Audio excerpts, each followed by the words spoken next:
And real quickly on the format, we'll hear sort of an introduction to some of today's themes from Mayor Wheeler, a further explication of today's themes from Donovan, and then we'll open things up to Q&A. Dan and Sharon have collected questions that you've written, and if you get their attention, they'll direct and keep the questions moving middle school to high school. So now I'm going to turn the microphone over first to Mayor Wheeler and then to Donovan Smith.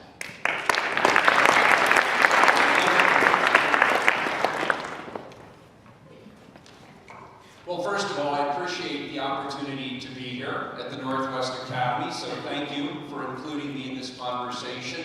This is a very important conversation, and I'm very happy to share the stage with Donovan. Donovan and I actually met, it was probably three and a half years ago, when we both showed up in North Portland, where I was filming a commercial for my campaign.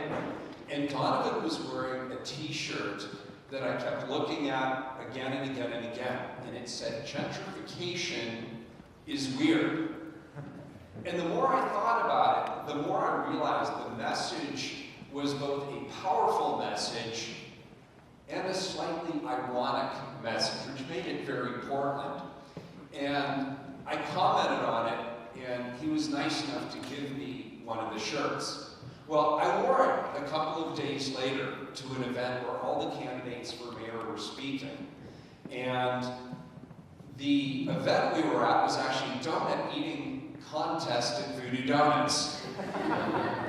But the media reported as much on the shirt that I was wearing as the donut eating contest. And by the way, I did not win the donut eating contest, which is hard to believe but true. And so I credit Donovan in many ways sort of as a young voice and a powerful voice on an issue that has deep historical roots in our community, but the legacy of which still exists today and impacts us. And as Chris mentioned, it is the current form of segregation in our community, gentrification. So thank you for asking me to be here. I understand that your teachers have spent a considerable amount of time speaking to you about this issue, evaluating this issue, and learning about this issue, and I applaud you for that. Gentrification, of course, as you know, is an extremely complex issue. But as the mayor of a major American city, I think it's my responsibility, my duty, my obligation to speak about it and help everyone in the community understand what gentrification is, why it exists, and what the impact is on our community today. First of all, let's state the obvious. Portland is experiencing a time of unprecedented economic growth. We're also seeing more and more people move into our community. But when you look at that economic growth and you look at who benefits from that economic prosperity, it is not shared by all in this community. Rising housing costs are just one manifestation of the inequity of economic opportunity. As housing prices rise, as more people move here, we're seeing a lot of people who've been here previously pushed to the economic fringes, and literally the geographic fringes of our community. And this manifests itself in different ways. You see people your age, young people, who are forced to move from school to school or school district to school district, chasing, as their families chase housing affordability.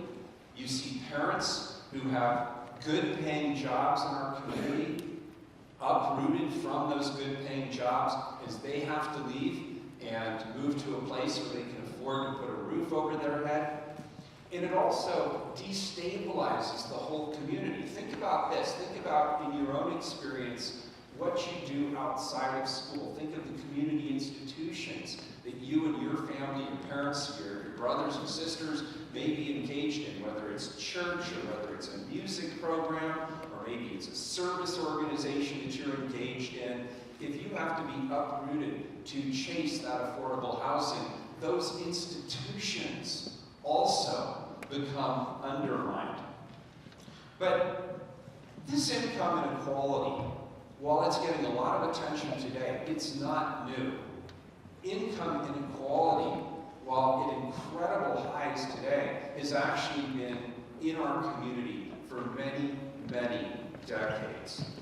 When talking about gentrification in the city of Portland, it's very important, as I said, to acknowledge Portland's history of racist governing policy, a history that still manifests itself today.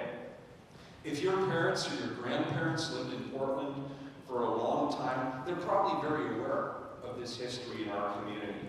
The city of Portland's governing history has impacted communities of color the hardest. There's no question about that. Here's some context. I came from a background that was not impacted the same way as communities of color in Portland.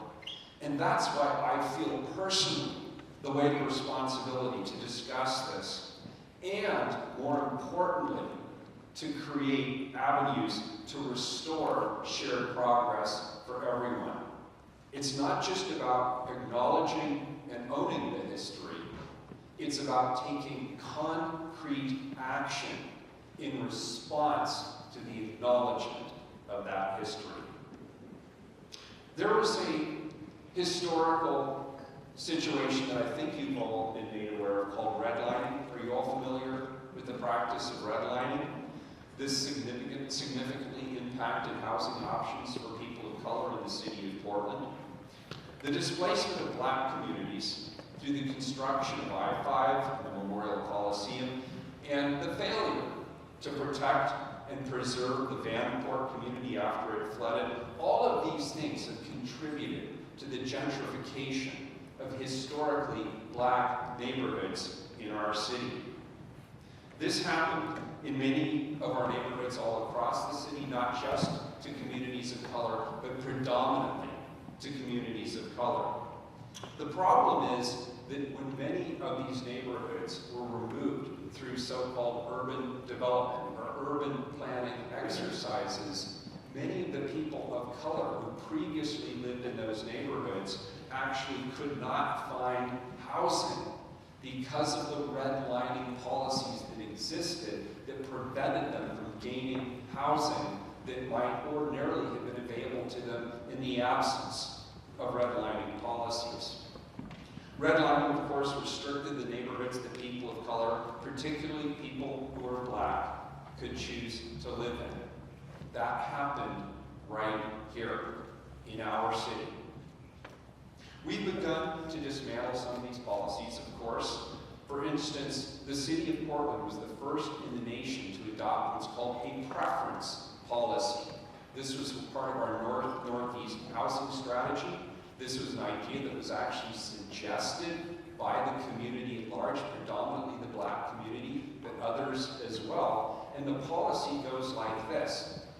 In neighborhoods like North and Northeast Portland, which are the historic black neighborhoods of our community, when we have affordable housing or subsidized housing available, we want to give those families who are disproportionately and personally impacted by gentrification strategies to be the first to benefit from the existence of these new housing opportunities. To combat gentrification, we've also increased the investments that we make in affordable housing around the city. Last year, our Housing Bureau actually delivered on a record number of affordable housing units, the most we've ever delivered in the history of the city of Portland. And in 2019, we're going to increase that number again. We've also helped people stay in the homes that they currently have, either through subsidies or home improvement loans or other opportunities to help people hang on to the housing that they currently have. But I think we all acknowledge in this room the reason that you're studying these policies, and the reason it's so important that you do it, is an acknowledgement that we have a ton more work that we need to do as a community. And some of that work is going to fall on your shoulders as you grow older and you become leaders in this community. My concluding point is this. We can only move forward if we're willing to acknowledge the past, own the past, learn what that past has meant in terms of today's current policies, and then move forward together by committing to specific actions to move forward together. So now you have a little bit better of an idea where I'm coming from. I look forward to being here to answer whatever questions you have. I cannot stay, unfortunately, for the whole program, but I wanted to introduce Cupid Alexander here in the front row. He is my senior housing policy advisor. He's a good guy. He will be here to help answer questions after I've done. And I also want to just acknowledge Antoinette Hatfield, who is sitting here in the front row. She had to step out for a moment. She is the head of the Office of Youth Violence and Prevention for the Office of the Mayor as well. We're all thrilled to have been invited today. Thank you.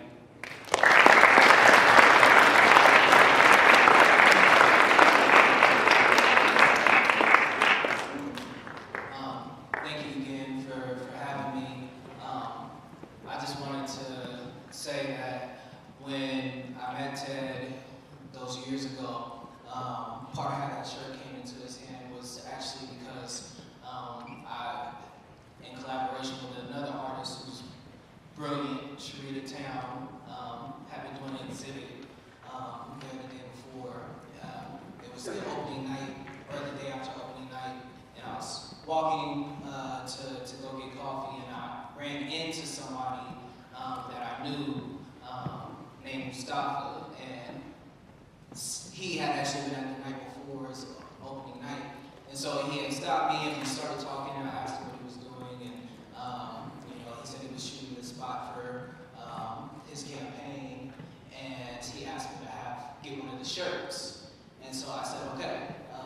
And so I went back to the exhibit and grabbed a shirt intended for Mustafa, and then when I gave it to Mustafa, Ted was there, and then he said, Ted, I'm going to give this to you as a promise that you won't forget East County. And so I think that's important, that promise to East County.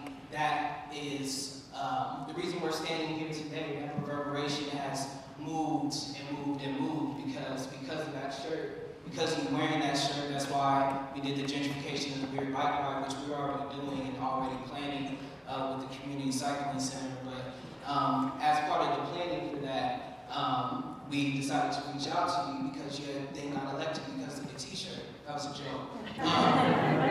But kind of facts. And so because of that moment, then we had the interview at that bike ride in New Columbia neighborhood. Are you all familiar with the New Columbia neighborhood? No? New Columbia? Columbiaville, no?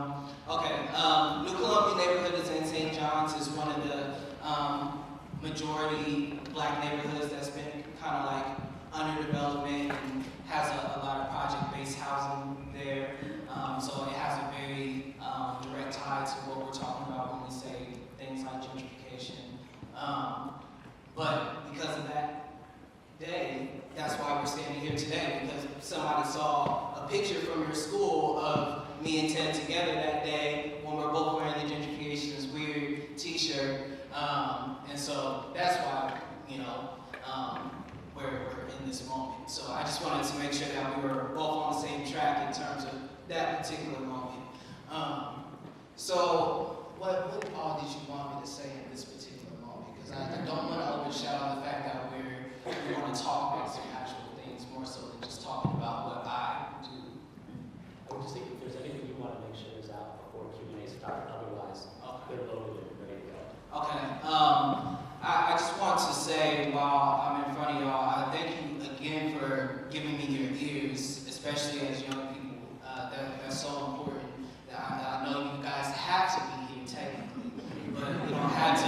You don't have to listen. You don't have to listen, and I feel like you guys listened the first time, and for giving me your ears again. And so, a lot of times when we talk about these histories that have happened in Portland, we talk about it as if it's dust, as if it happened in black and white pictures, as if it happened in Vanport, that thing that you can't even see today. We talk about these red lines that you can't see, We talk about these things as if they're not happening today. We talk about the preference policy, which is a great base to jump from, but don't acknowledge the fact that a lot of those monies that were set aside for the preference policy weren't used in the right way. Something that's been acknowledged by the mayor before. The word wasn't getting into the community in the right way. There's a historic distrust because things have happened. And there's also not enough legwork happening from our government. So those type of things need to be acknowledged. And there's also a lot of projects that are happening right now in North and Northeast Portland that are based around returning Black people in some way or another to North and Northeast Portland. One of the things that when me and Ted had talked before that we discussed was, I had asked him a question when I was in your position, which I'm so looking forward to you having a microphone. I really am. But when we had our interview, I had asked him if some of these things that were based in returning people to North and Northeast Portland were in a lot of ways setting people up for failure if there wasn't a basis for economic empowerment behind that. Because you just throw a bunch of people, the base of what's happening with Black people in Portland and Oregon and all around the country is the fact that we don't have an economic base to stand on. And so that still remains true. There's a wealth gap that is still everlasting. There's an education gap that even the audits that just came out with Portland Public Schools shows that institutionally is flushing out Black students, setting them up for lifetime failure. Is still happening. So when you just return people with some housing into North and Northeast Portland with no jobs and not good schools or internal or what do they call it, implicit biases still ever rampant in our city, we're not fully combating gentrification. We use the words gentrification and sometimes it just gets lumped into talking about housing. Housing alone. Housing. Affordable housing is a baseline must. Baseline must. There's a whole lot of other things that come with being Black in Oregon. That includes a bunch of things, including the police brutality, police comments that come down the line, police. I can say a lot. I'm not going to bore you on. But gentrification is not just about housing, and gentrification is not just a story that is ABC in terms of Black people weren't allowed here, Landford, redline, we're doing better now. That is not the story. We're living in it, and you all as students who are going to become the next leaders, are the next leaders, you all have to think about how you play into the story, how you play into these things. How even our mayor plays into these things as part of a reverberation of history. Ted comes from wealth. The fact that he comes from wealth, there's a base that he's standing on that makes it easier for you to run for mayor and become mayor and stand and make a lot of the decisions that are going to impact the poorest communities that you didn't have high, what's the word?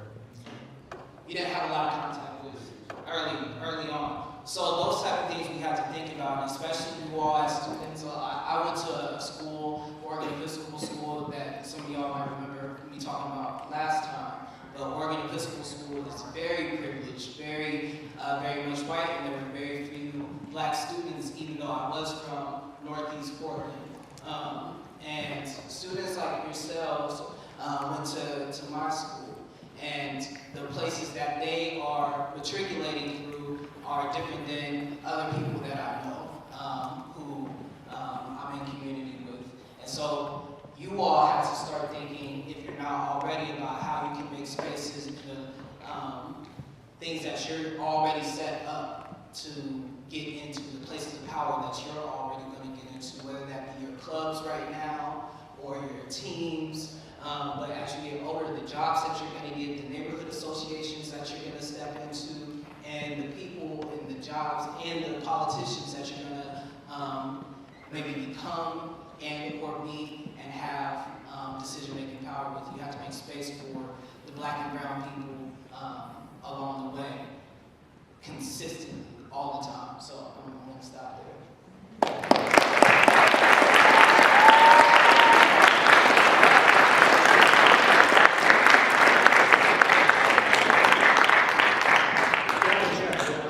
Send us a question. So, how do you think we can reduce the power of the police union to prevent rehiring racist officers or paying large settlements to these officers? Let's go.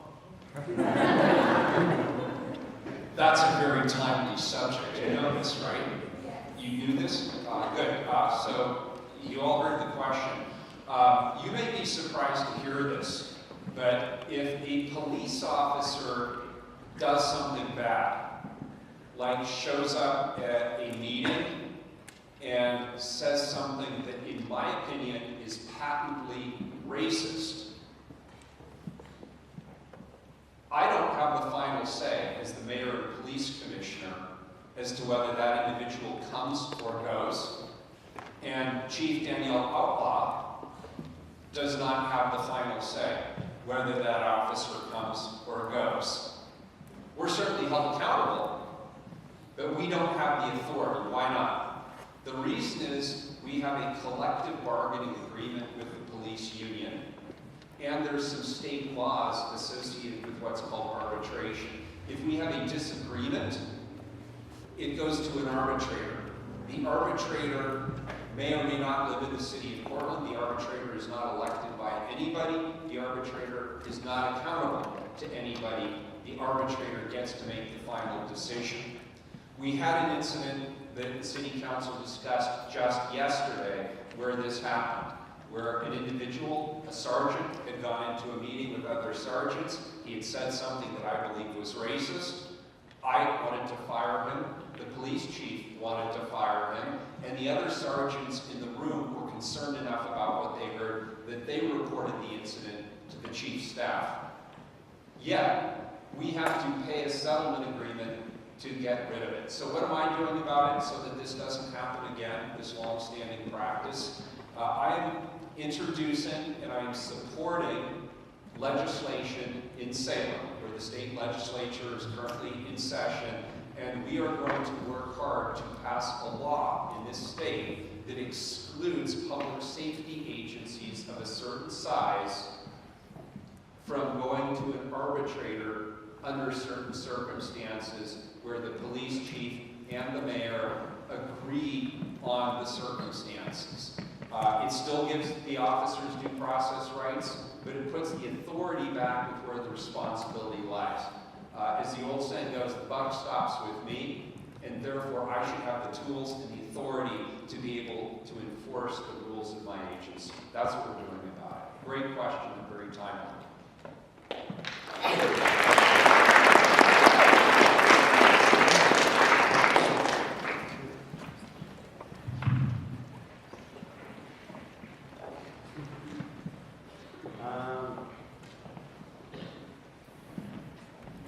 What are the complications that come up when trying to put in low rent housing? So one of the things with me sitting in this particular chair at this moment that I think is important to communicate to you all, that I am not by any means a housing expert. I am a community member who is speaking against things that have happened and are happening right now in our city. So in terms of the technicalities around policy and all those things, I won't be able to give you like the best answers. But one thing that I will say as a community member is one of the things that I would like to see is more collaboration, more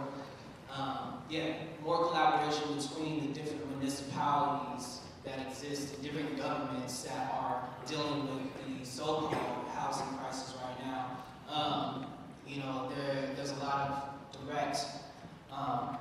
direct blame that's placed on the city of Portland, but now you have like the city of Gresham now who's dealing with a lot of black folks in Wood Village, which is a city that's about that small, that's taking a lot of poor folks that happen to be like Latino or Black and other communities. And then you got like Fairview. And so all these different cities are dealing with the housing crisis, so to speak, but especially in terms of like dealing with Black folks, there seems to be there's a lack of cohesion in how any of these cities are dealing with the Black population, even though there's only about 50,000 Black people in the whole state of Oregon. So for years and years and years, there's been a very specific way of like how we're dealing with Black people in this state. We've written it down, we made it law, and that's how we've operated. But now, because the city of Portland is doing some things to change, and some of the image around how we dealt with Black people, and some of the realities of how we dealt with Black people, there's kind of this ping pong that doesn't allow for a community to completely vision out how we want to live in the state of Oregon, even though other organizations have been trying to cut through some of that mess, where you have like Portland African American Leadership Forum creating their People's Plan, where they went out into community for 2 years and tried to figure out what is a Black utopia here in Portland. And they did that through a variety of different methods. But a thing that has happened from what I've seen, research that I've done, is there are a lot of plans. There's a lot of different plans that have happened in terms of Black people here. There hasn't been necessarily a lot of implementation. And so I think one of the main challenges right now is to rally around the People's Plan and see how we can make that become life, and then also like take it even further. One of the things that's named in the People's Plan, one of the very first pages, is the language of reparations, and that is such a charged word, but I think it's important because a lot of times, as you are learning about things, you're going to hear a lot of things about equity. In fact, I was at an event to honor MLK the other day, and somebody who had been here for a couple years, a Black man, said one of the things that was different about Portland from other places that he had looked in is that equity is written in almost every policy, whether you're talking about schools or governments now. And it's a more recent thing. But equity, a lot of times, is looking at a whole bandwidth of people who have been messed over by different policies. So that's pretty much everybody who's not a straight white man.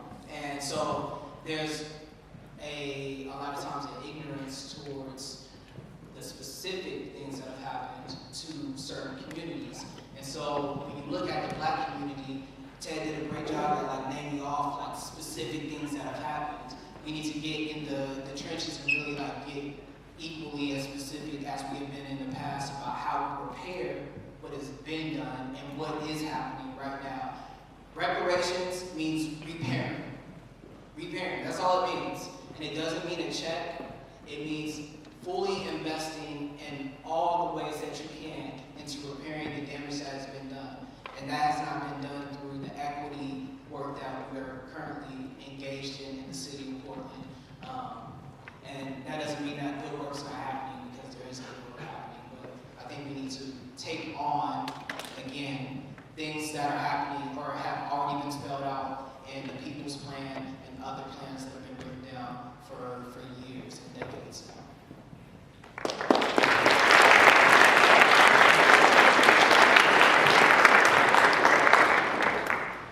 How do you feel gentrification affects homelessness, and what do you plan to do about homelessness crisis in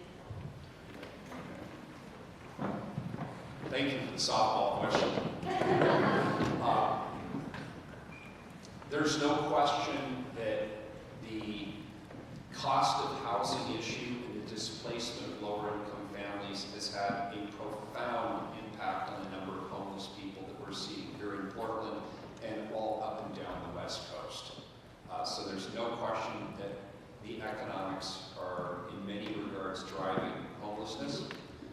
Homelessness is also a public health crisis. When we say homelessness, we're talking about some people who are displaced from their housing, others who are economically displaced, as Donovan talked about. Others still have mental health issues or addiction issues that they're struggling with. A lot of the youth, young people that you see on the street, and you all know New Avenues for Youth and Outside In, just right down the street here. A lot of the young people that go through those programs have experienced neglectful or abusive backgrounds, and they need completely different kinds of interventions. So what are we doing? To take a 2-hour speech and condense it in 1 minute or less, we're investing heavily in prevention. Last year, the city of Portland and Multnomah County together, we kept about 6,000 people in their homes, people who were at high risk of being displaced from their homes and potentially ending up on the streets. 6,000.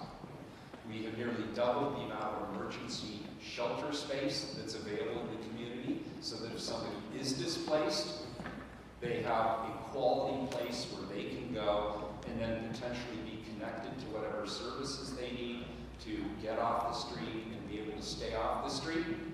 We invest heavily through our service network in mental health treatments, addiction interventions, domestic violence interventions, youth support, and other programs that get people the kinds of support services they need to be successful. And then we're investing more than ever before on the transition out of shelter or off the street into housing.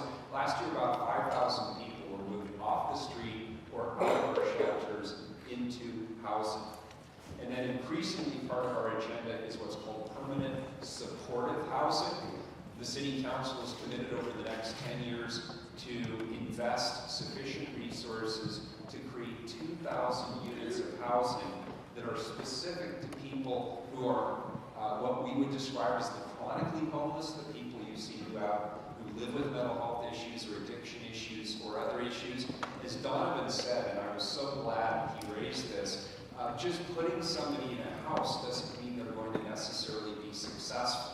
If they don't have access to education and job training, if they don't have access to economic prosperity, for some, if they don't have access to mental health outpatient services, for others, drug treatment programs, they're not going to be successful in the housing. So the permanent supportive housing is critically important. I want to put a marker out here as well, though. There is no easy, simple solution to solving homelessness. It is a very complex set of problems, each of which needs to be addressed individually. And we think of it today as purely a local issue, but the reality is we need support up the food chain. We need support from state government and the federal government on housing support, housing vouchers, HUD support, mental health services, addiction service delivery, Medicaid support for all the nonprofits that are working with our chronically homeless population. Cities are leading, but we're going to also increasingly need to rely and really push our state and our federal partners to help us with this. Thank you. And I'm told that I'm going to get pulled. Cupid's going to take my place, but we wanted to get a photo first, so we can take a 1-minute photo break. Before the mayor leaves, I did want to say one of the things that I do is I work with an organization called Portland Harbor Community Coalition. Now, I know nobody here knows the name of that group, but let me see by a show of hands, who knows that the Willamette River is dirty? Right. So we're working on that, but we're working on that with the communities that usually get left out of this kind of environmental conversation.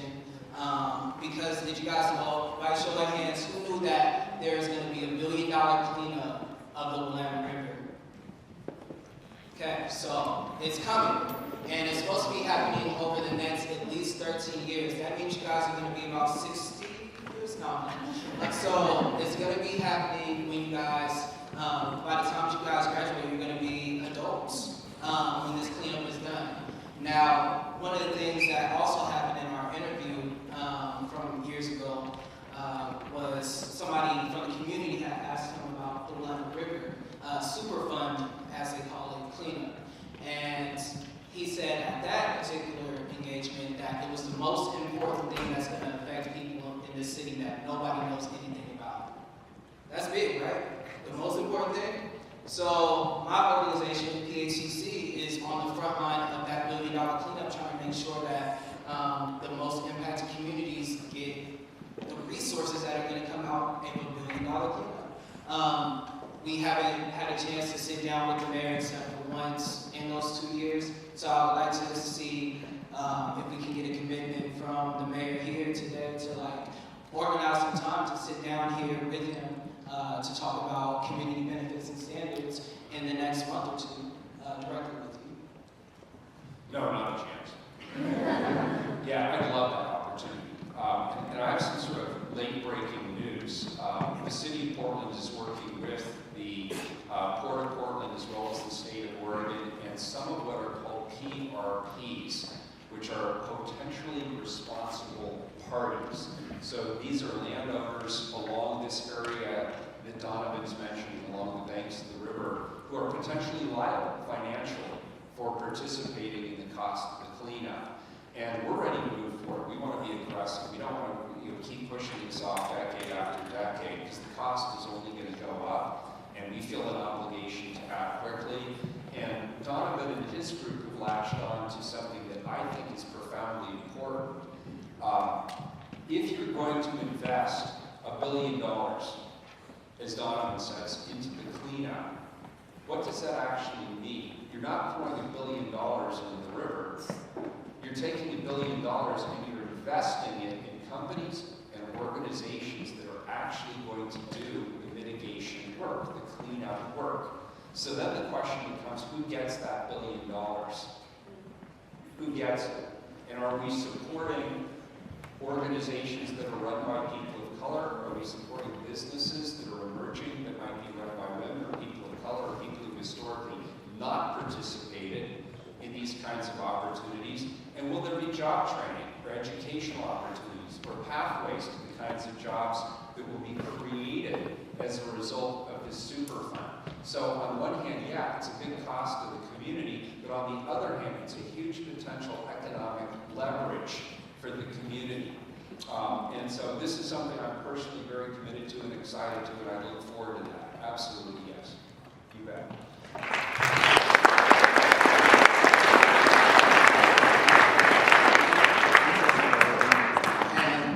That's great.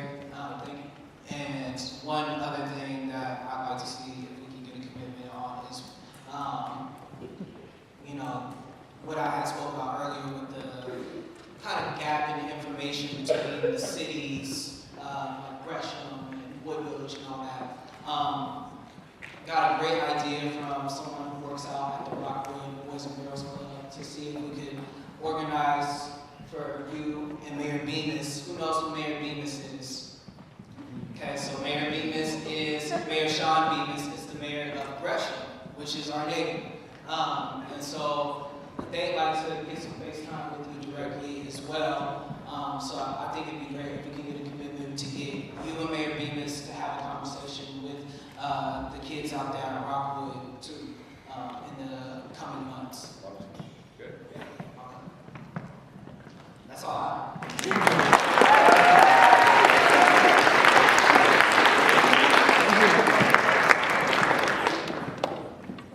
So you want to make that up there? Oh, okay, great, good. Thank you, appreciate it.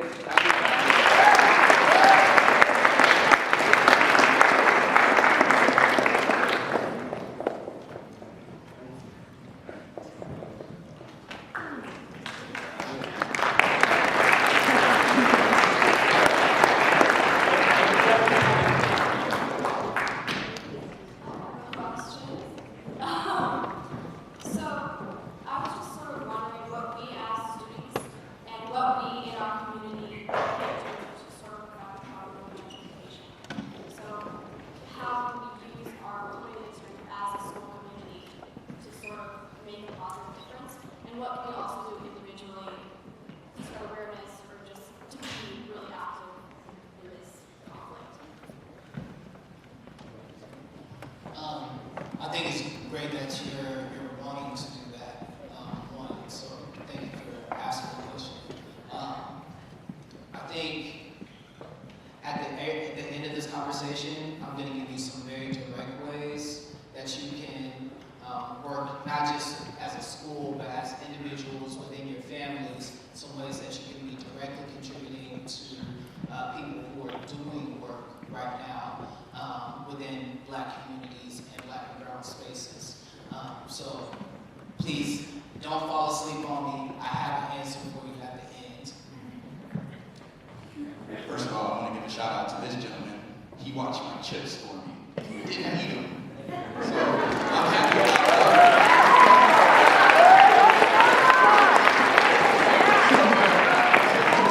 One of the things you have to remember is that some of the biggest things have been started by the youth from the 60s to now, and by all people of color. How many know what the NAACP is? Have you heard of that? What if I told you that one of the founders was a white woman? Right? One of the founders of the Urban League was the same white woman. We're in this collectively together. So one of the ways that you can be involved is to grab arms and lock shoulders with people who are doing the work. That's why I'm here for the mayor, because his background might not, yes, I like that, right? His background might not allow him to know some things, but mine does. So I'm from North Portland, and I was the one who actually developed out the preference policy that we were talking about. The reason why we developed that out is because we wanted to give people the opportunity. So let's say you are forced to move out of a community, and then the community turns dope. You're like, I want to live there. We wanted to give you that option to say, I either want to live here, or I can live over there. Those choices allow you to be involved in what we like to call freedom. It's, hey, I can live over here, or I can live over there. I can go to school over here, or I can go to school over there. How terrible would it be that we make the community so good, and then you don't have a chance to live there? So I think that's one thing, but it's also, directly to your question, is you can start something with your friends. Barack Obama said, don't move, vote, so you can always, when you're of that age, to vote. But also, there are established community groups, and start understanding and knowing you can always write letters to the mayor, you can write letters to the senator, you can write letters to the president. Do those things because that shows that you're involved, and they look at those things because they want to know what you care about, right? And what you care about will turn into their actions, and then they're forced to respond. And once you get a response, that's how it starts. So there's something you can do. There's something everyone in this room can do. You do not have to be a person of color to care about the issues for people of color, because it affects all of us. We live next to each other. We love one another. Some of y'all don't like each other, but that's okay. We'll get you there. And we'll have to do this all together.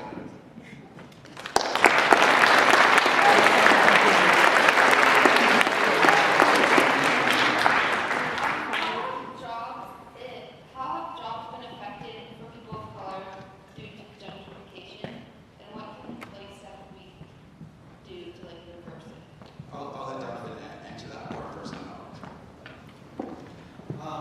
So again, I'm not going to pretend to be a full expert here, but there are certain things like STEM education. You guys have probably heard about STEM, yeah. So there's a big gap in Black children who are being educated in STEM that needs to be happening, because the jobs that come out of STEM are some of the best paying jobs, and technology is the wave of the future. And so if Black kids and brown kids aren't set up for those jobs, there's an automatic inequality that's going to be happening in you guys' generation right now, and the generation's coming right behind you. So there's that. And then there's other lots of challenges, right before the mayor comes. I really need to spit this gun. I'll let him spit the gun out. That teaches you not to eat gum and be on stage at the same time. So to answer your question, one of the hardest things is that what if you don't live close to your job? What if you don't have a car, right? You have to take a long time to get to your job, and you might be there tired, and you might not be able to perform your job at the highest level. That means that where you live is important, but also where you live determines what schools you go to. For some individuals, that's why housing is so important. And there's a huge difference between what you make and what you have as well. So income is your job. Wealth is what you own, right? So I think one of the things is also helping people to attain wealth by using the income from their jobs to buy things that should they lose their job, they can sell to help them cover their expenses while they look for another job. What Donovan was talking about, totally agree, science, technology, engineering, and math. I hope you all are interested in that because I have a prediction, autonomous vehicles are where we all need to invest. Right? Just write that down for me, okay? Me and you who are investing in autonomous vehicles. But know that there are jobs and there are industries, and you guys see it, like 10 years ago, 15 years ago, I didn't know about Facebook. Now I'm like, oh man, why didn't I buy stock in Facebook? Like I'd be so rich. We had MySpace. Dude, does anyone know what MySpace is? Who knows what MySpace? Who knows what Friendster is? Have you heard of Friendster? Look, Friendster was before MySpace. Now MySpace isn't even a thing. So it's paying attention because I believe some of you will be the new entrepreneurs that this city needs, and you will start employing people, and we will invest in you, but it's being aware of what opportunities there are and helping people get that education and you getting that education. And then the rest of it is just building infrastructure or building what we need to make it accessible for everyone. Because the next time you see me, I'm going to be wearing that guy's cape to my job. The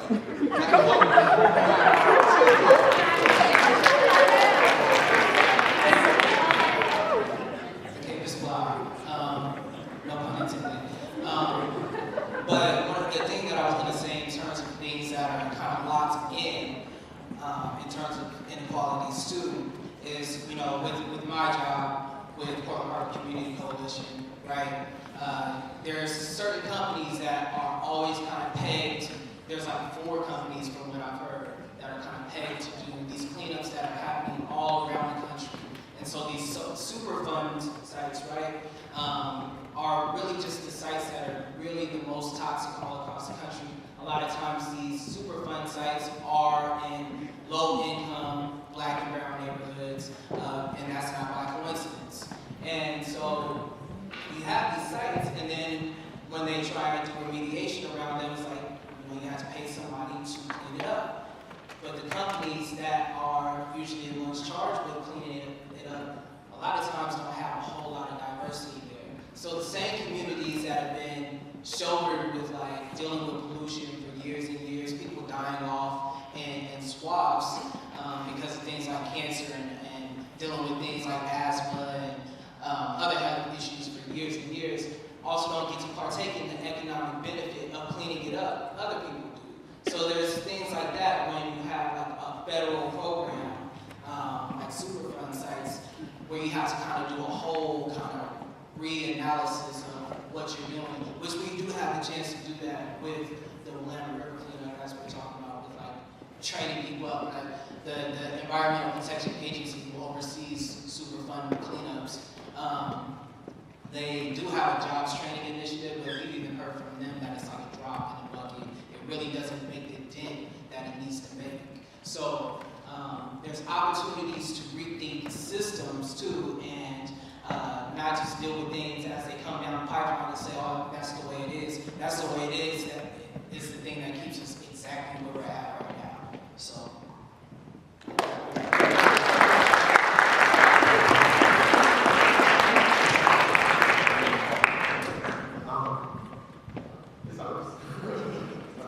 I was wondering what we should be doing and what the role of local government should be in preventing the erosion of Portland's unique culture, especially in the face of massive development.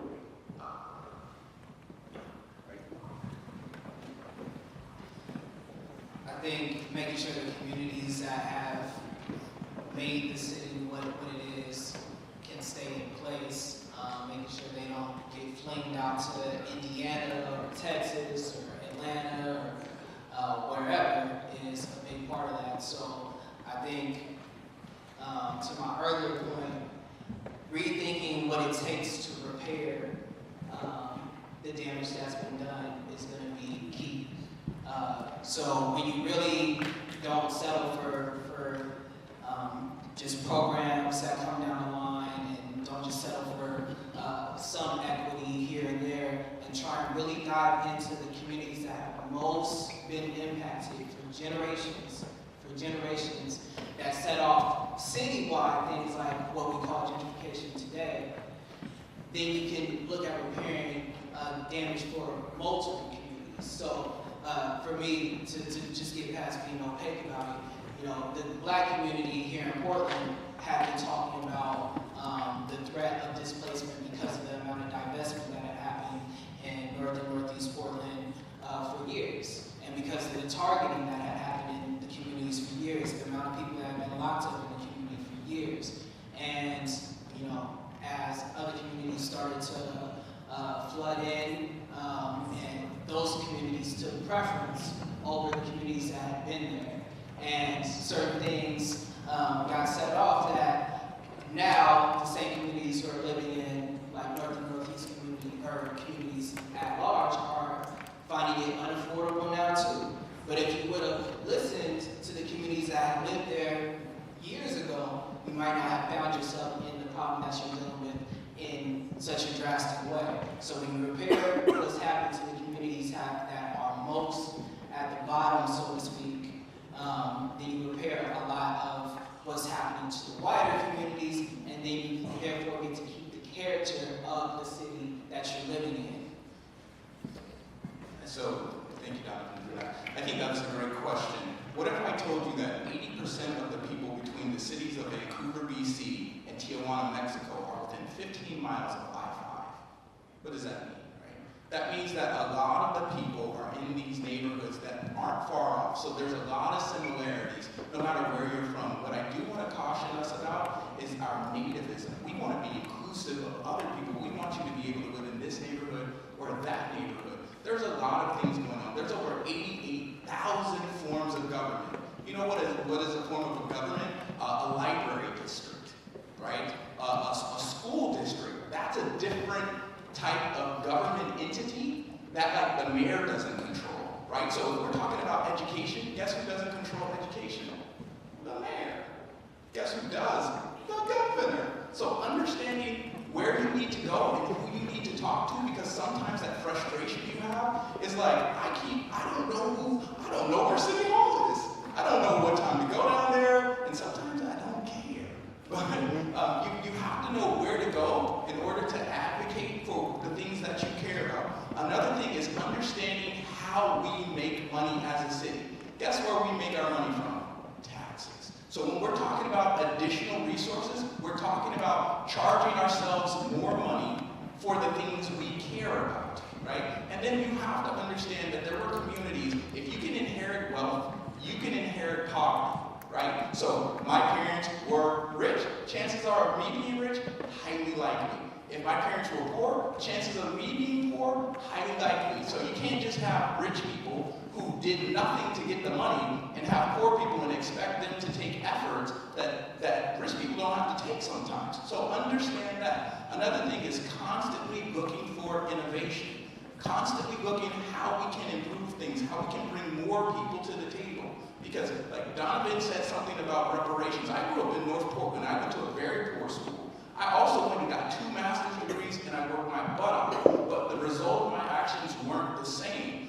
And I'm someone who would not benefit from reparations if it was not an income cap. So that means that these types of things happen to people because of what they look like. It'd be like me saying, hey, every brown person in here, you do not, or every brown-haired person in here, you do not get something that everyone else gets.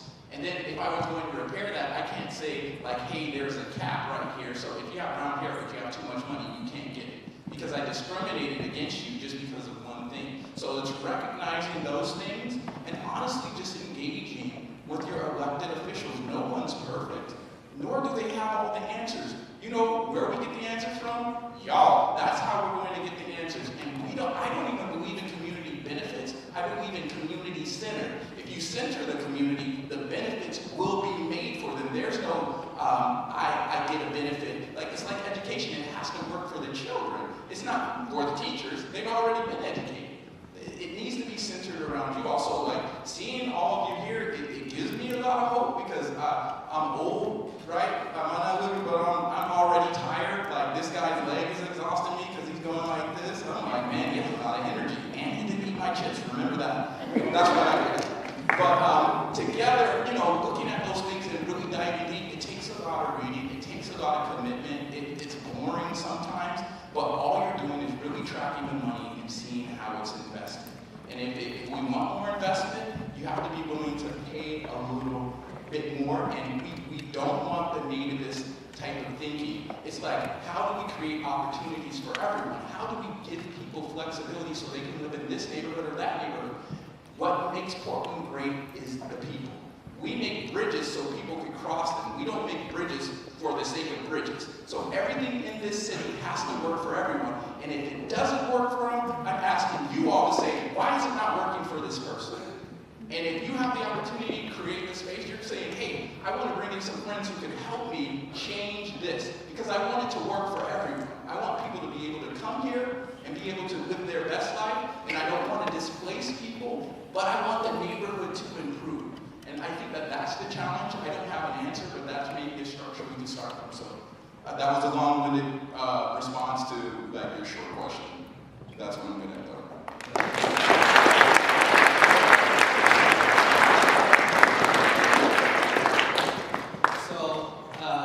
I just wanted to give you all a few things before we all end our time here. Just some questions for you to consider in terms of thinking that this stuff, again, is about today. It's not just about the history. We're living history right now. So for you all here, just some questions I would want to answer. Just think about it. So how many of you guys rode transit from East Portland this week? Or Rockwood? I said y'all didn't have to let me answer, but I actually appreciate seeing the hands. How many of you have been afraid because your family might not have a place to live or enough food to eat?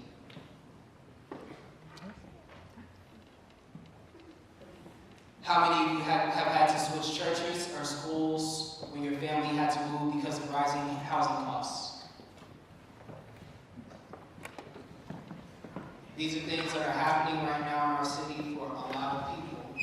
This is what we're talking about when we talk about displacement, when we're talking about gentrification, when we're talking about history that we're living in today. And so you guys have to think about how you redistribute your power as you're growing up. And it happens right now. It happens in small moments and it happens in big moments. Like I said, you can be thinking about these things in the classroom. Who's getting a voice, who's not getting a voice, what you're learning. Speak up for things that you do want to learn more about. The clubs that you're in, the things as you get older, the job opportunities, the college applications that you put in, the politicians that you engage with, and the politicians that engage with you maybe because of the privilege that you already have, and say who needs to be engaged with instead of me or next to me. Keep thinking about those things as you get older. And so, before the mayor took off, I had a few things that I was asking him to commit to. And so I would like to ask you all to commit to a few things. And this goes to your question from earlier about, I forget what it was exactly, but I know you had a question that I directly wanted to answer. So there are organizations that aren't necessarily always at the forefront of mainstream conversations that are doing a lot of legwork to combat the things that we deal with on a day-to-day basis. So I want to give you these organizations' names, and then when you guys go home tonight, I want you to talk to your parents about making a contribution to any of these organizations and or all of these organizations. And so I'm going to give this list to your teacher for you guys to all have, your parents to have as well. If you all have phones, you can feel free to write down the information for these organizations too, so you have it right there in your hands. So one that I want to call out is the Black Community in Portland. It's a newly formed organization that's doing direct work with the larger Black community in the Portland metro region to educate young people who are of African descent, and is doing a lot of legwork to get the community politically engaged and involved. Don't Shoot Portland. You all have heard of the Black Lives Matter movement, yes? So Don't Shoot Portland is the largest Black Lives Matter organization here in the city of Portland to do work around that. It works directly with families who are hurt by the ongoing police violence here in our city right now. Portland Equity in Action. Portland Equity in Action, they have a billboard project that's going on right now where they're using these large public spaces going on right now in our city.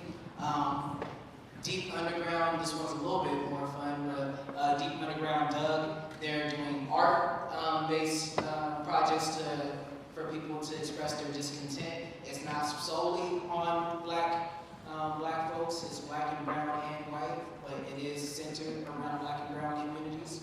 And YGB also creates similar spaces to Doug, so that's Young Gifted Black and Brown. And so they've been doing a lot of great work to gather the community as we've been kind of like displaced.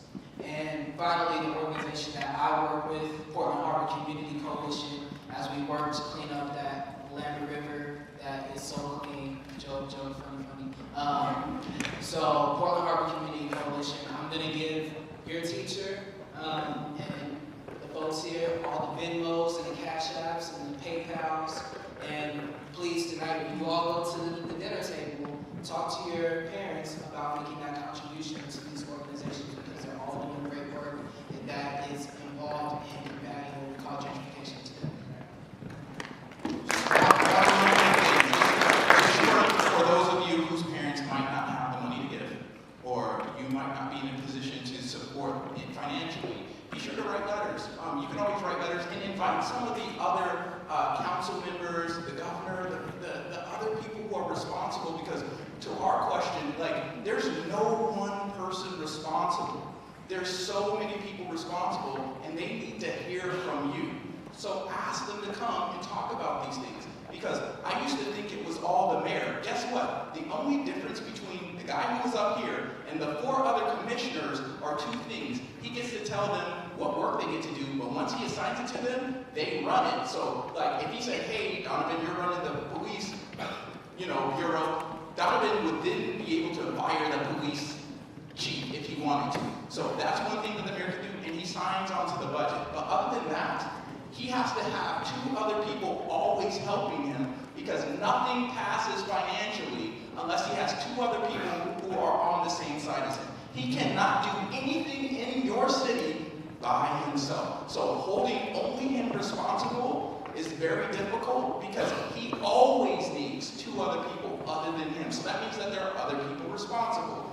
Ask these other people to come here. Ask the mayor to come here. Ask Oklahoma County Chair Deborah Kafori to come here, because they're all responsible for things, and don't allow this to be like, hey, it's over here. No,